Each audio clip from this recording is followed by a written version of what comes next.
If you want to charge other devices with your OPPO Reno 15 Pro, the only way that you can do that is with the USB cable. Unfortunately, OPPO Reno 15 Pro does not support wireless power sharing option, but we have a wired reverse charging.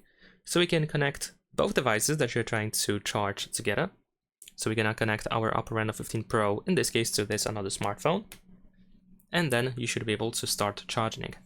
There is a chance that if you, for example, connect your phone to another smartphone, then your phone, your OPPO Reno 15 Pro, is going to be charged. In that case, you want to open notifications.